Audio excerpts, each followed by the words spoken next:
What is up, Janksters? It's your boy Graham, also known as HamHawks42 on the internet, and today we have an episode that is devoted actually to one of my Twitch chatters. I let the word out on my Twitch stream that I'd be happy to do episodes based on fan requests, and I did get a couple, which is great. By the way, keep those coming. And this one is for Spectral Ninja of Death, their Twitch username, and they wanted us to discuss Amareth the Lustrous, kind of get my feelings on it, because as they put it, the card was wildly underrated, and I think that's probably fair. So as of this recording, Amareth the Lustrous is going for about $1/4. If you want the really fancy foil one, then honestly I don't think it looks that great.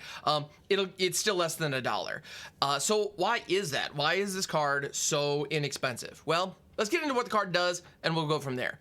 Amareth the Lustrous is a legendary dragon from Commander Legends, so it's not that old too. That's part of it. And for 3 green, white, blue. So we have a 6, and it's a 6/6 flyer. So we have a 6/6 flying dragon for 6 in bant colors. Whenever another permanent enters the battlefield under your control, look at the top card of your library. If it shares a card type with that permanent, you may reveal that card and put it into your hand. So Amareth the Lustrous is actually doing something very interesting that I actually really like. And what it's doing is giving you access, giving you information on the top card of your deck. That is shockingly powerful stuff. I love, for example, the reality chip. Even if it's not equipped to anything, it gives you the ability to look at the top card of your library at any time. You can just see what you have there. That's really valuable information. It can determine whether or not you want to scry, whether or not you want to shuffle. Gives you key information on the upcoming turns. Know whether or not to play card draw effects at certain times. It's very useful information, and Amareth gives you that, albeit like for a limited window of time. So if you're going to be building an Amareth the Lustrous deck, it's very important that you can take advantage of that in some way. I would highly recommend including a lot of fetch lands in these decks. Now, when I say fetch lands, I don't necessarily mean the very expensive ones that allow you to fetch up lands that are typed with the basic lands. You know, your flooded strands and polluted deltas and whatnot. You don't necessarily need those in this kind of a deck. But I would recommend you put in Evolving Wilds, Terramorphic Expanse. Fabled Passage is possibly the greatest of like the budget fetch land options. I mean, I don't know if it's really budget these days, but compared to the other fetch lands, I think it still qualifies. In any event, those kinds of effects are very useful here. There's also a card out there that I never see anybody run, and probably with good reason. I believe it's called Mere Mind Servant. It's a 1/1 for 2, if I remember correctly, and at any point you can like pay 1 or 2 and just shuffle your library.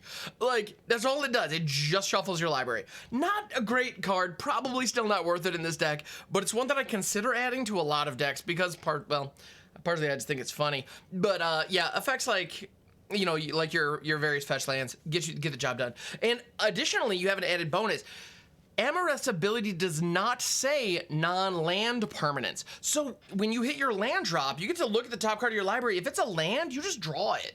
So hitting your land drops in Amareth is probably pretty darn easy to do.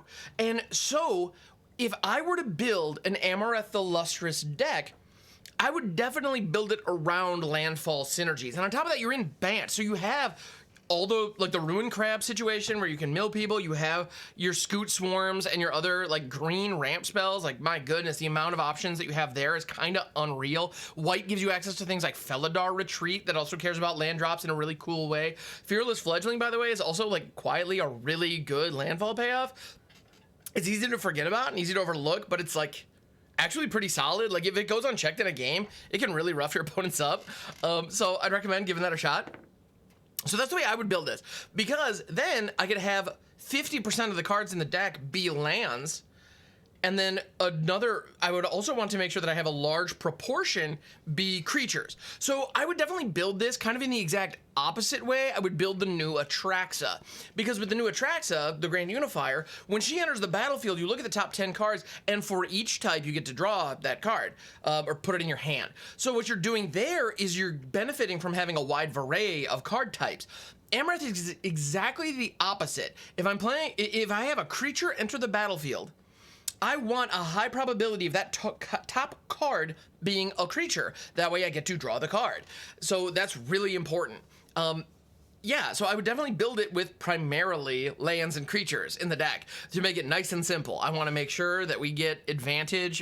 We get the card advantage on this card, and it's also every single time. It's not. It doesn't have a like if it triggers only once each turn kind of situation. That's not here. So yeah, you add in Druid class, you add in Azusa, you add in Explore.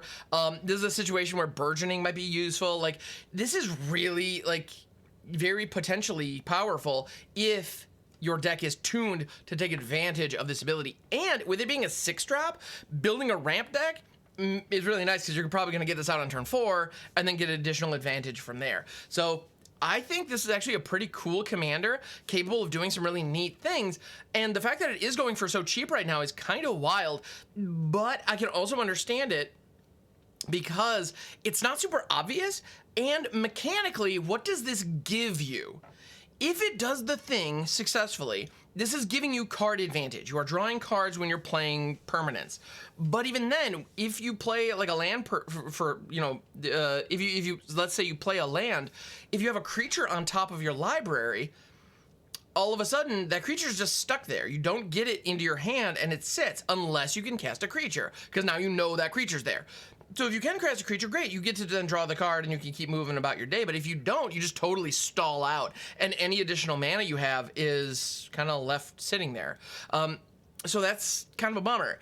You know, I would definitely be aware of that. Oh, also I realized Bant is also a really solid color to build like Enchantress.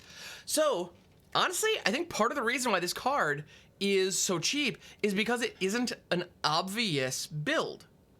And I'm not saying that that means the card is bad, and I'm not saying that it's worth less as a result. Actually, as a brewer, I like this even more because of that.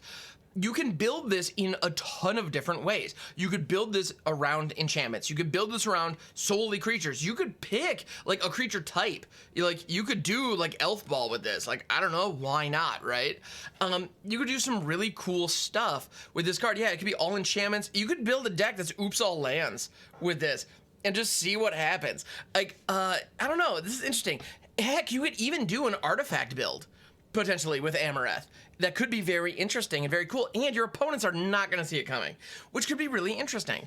So I love that. I think that's really cool, but it's a narrow situation where it narrows you into one type when you're building the deck, and you're kind of stuck with it. And it forces you, the deck builder, to be very creative. Now, as a deck builder who aspires to be, creative and unique in all my brews, I love that. I think this card is actually very cool for that exact reason. However, I can see why it might be daunting to try to build this card to maybe a new player. Whereas looking at something like a Sithis Harvest hand, which is, if I want to do something in green-white and I want to build around enchantments, well, Amareth isn't necessarily a great pick because I get blue, which, might be nice, but I also may not need it. And then, it's not as clear. It's not as obvious. Whereas you look at Sithis and it's like 2-drop that just draws me cards for doing the thing I want to do. Like, yeah, that's clearly better. And honestly, it probably is. Actually, no, it definitely is. But I don't know. I like Amareth for a casual deck that wants to do something different. Wants to carve out its own kind of niche. I think it's very cool. And the fact that it gives you access to 3 colors also opens up a lot of possibilities. So I gotta say, I actually really dig this card. So yeah, Spectral Ninja, I think you're onto something. I think this is pretty good, and it's super cheap right now.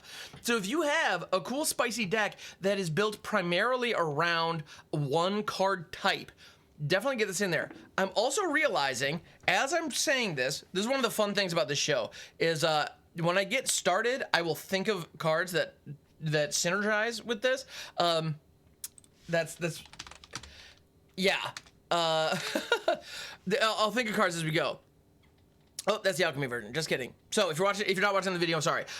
Elrond, God of the Cosmos. Now we all know Elrond from his Epiphany, but Elrond, God of the Cosmos, would actually fit perfectly in this deck. So Elrond says it gets +1/+1 for each card in your hand and each foretold card you own in exile. Cool. So you get benefit from having cards in your hand. That's neat. Otherwise, a 1/1 for 5. That's kind of rough. But at the beginning of your end step, choose a card type. Then reveal the top 2 cards of your library, put all cards of the chosen type into your hand, and the rest on the bottom of your library in any order. If you are running a deck that is only made up of lands and creatures, You play Alrin, God of the Cosmos, name either land or creature, you're gonna be fine. You're gonna hit something probably. Like the likelihood of whiffing, especially multiple turns in a row off Alrin, is very, very, very low. Meanwhile, Alrin also buffs from having cards in hand, and our commander, Amareth, gets a benefit, and you get to draw cards, plus you get information on what's on top of your library. So if you know you have a creature on top, when the end step rolls around and Alrin asks you to name one, you name creature and you're guaranteed to draw one card. If it's, assuming it's still there. Maybe you saw it off a land drop or something. So I don't know. I think there are ways to build this that are very effective and very fun, and I like it a lot. Being able to manipulate your library, choosing your own kind of deck building restriction when you start, and then working from there to get maximum efficiency is pretty cool in my opinion. Yeah, in general, I just like it. Also, Amareth is a 6/6. That is noteworthy because the moment you go to 7 power in Commander, it means that if the Commander strikes your opponent, any one opponent 3 times, they lose the game. So, because of Commander damage. So it's not a bad idea to have some kind of ways to buff Amareth in your deck, possibly. Could be valuable, like Anthem effects, like where they'd give your whole team +1/+1 or anything of that nature. Or have them enter the battlefield with +1/+1 counters on them, like Great Henge, that kind of thing. That could be potentially useful here. Just throwing it out there. If you can get to 7 power on a commander, your opponents really need to be concerned, and Amareth's not far off. So I think this is a cool card. I think it's very neat. I like it. And yeah, Commander Legends, everybody. There's some good stuff in that set, and a lot of people are sleeping on a lot of it. So thank you so much for checking out this video. I appreciate it. Video if you're watching on YouTube. If you're listening on the podcast, Overthinking MTG, I appreciate it very, very much. And if this is your first time tuning into the YouTube video and you're like, wait, there's an audio version? There is. Overthinking MTG. It is available anywhere you get your podcasts. So thank you so much, and I'll catch you on the next one.